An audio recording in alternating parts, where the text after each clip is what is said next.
speaking of Jay Gruden, there have been reports that he is coming back next year, but there's been nothing official from the owner, right? So my question for you, Adam, is what does he have to do for the final 2 games to bring him back? Or does it matter what he does in the final 2 games? I mean, give Dan Snyder a really good back massage. I mean, there's nothing he can do with those 2 games that can prove he's a good coach. And they're not going to win those 2. They're going to get blasted in both those games because they're playing 2 good teams that are playing for the highest stakes They did beat Dallas in Dallas, though, as we know. I will take that bet, we'll do that off camera. How about that? But Rick, is Jay Gruden's status up in the air regardless, or if he wins the last 2 games, is it going to solidify coming back? I've never thought it was up in the air. I think they give the guy a 5-year commitment. Snyder does not like paying people money, even though he's done it in the past. Repeatedly, yes. He's not going to want to pay this guy for 4 years to not coach his football team. I think Jay Gruden's going to get at least another year.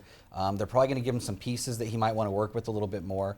And, it might be a short leash next year, but I think Jay Gruden's going to come back, and I don't think that changes by what they do in the next couple of weeks. Yeah, Neil, does he have to win the next 2 games, or does that make a difference? No, I agree with Rick. I think that he's paid long-term commitment. He'll be here. But I do think, though, having 2 wins against Dallas on his resume means a lot. I mean, it doesn't make up for a terrible season, but beating Dallas, especially one in Dallas, is a big deal in this town, especially in terms of ego for Dan Snyder. So he's going to be back. It's just a matter of what is his legacy going to be at this point. Is it going to be looked at as an incompetent coach coming into next season, or is it going to be looked at as someone that perhaps just needs a couple of pieces to start to make some headway in the NFC? By the way, it would be very Cowboys-like for them to lose his next 2 games and lose the division, right? Including losing to the Redskins in the final week, at least, which we've seen before. But Rick, the relationship between RG3 and Jay Gruden obviously has deteriorated. What is the locker room going to be like if both those guys are back? You don't think Robert Griffin's going to be back? I don't think they're both going to be back. I don't think next year's starting quarterback's even on this roster right now. I can't see any of these 3 guys leading this team next season. It's hard to say what the locker room's going to be like, because I think what Jay Gruden's going to use these next couple of weeks is he's building a resume. He's going to go into Bruce Allen and Dan Snyder and say, here's what went wrong. Here's what we need to fix. Remember, Jay Gruden came in here and they didn't give him power to do anything. He didn't hire his own defensive coordinator. He inherited an offensive coordinator, and a D coordinator. Didn't get to pick, his entire coaching staff, and had no say in any of the pieces. So Jay Gruden's going to take not just the past several weeks, but the next 2 games and say, here's where this thing went off the rails, and here's what I need to actually compete next season. And it's going to start with the quarterback position.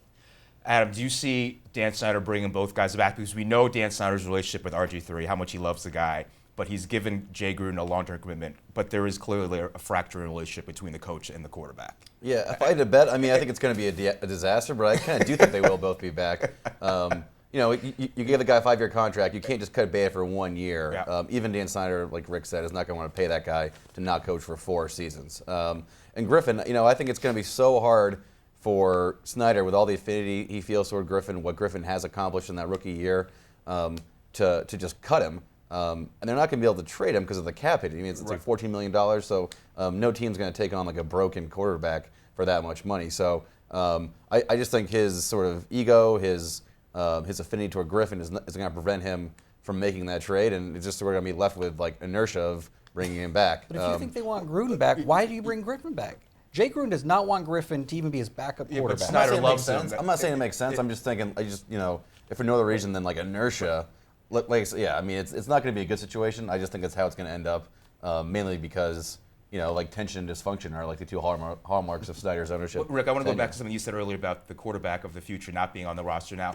If that's the case, how much decision is Jay Gruden going to have? How much power is he going to have in making the decision who it's going to be? Or is it going to be Dan Snyder and Bruce Allen making that decision, which leaves him in the same place he was before, right? Well, I don't know.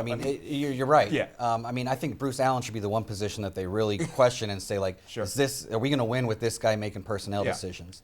I'm not. They got to figure out the answer to that. And if he's still in place, I can't see Bruce Allen giving up control to Jay Gruden. Maybe they accept some input, which they always say. They listen to the personnel department, the scouts. At the end of the day, one guy's got to make the decision. And if it's Bruce Allen, I'm not sure where they're going from here. No, you're right.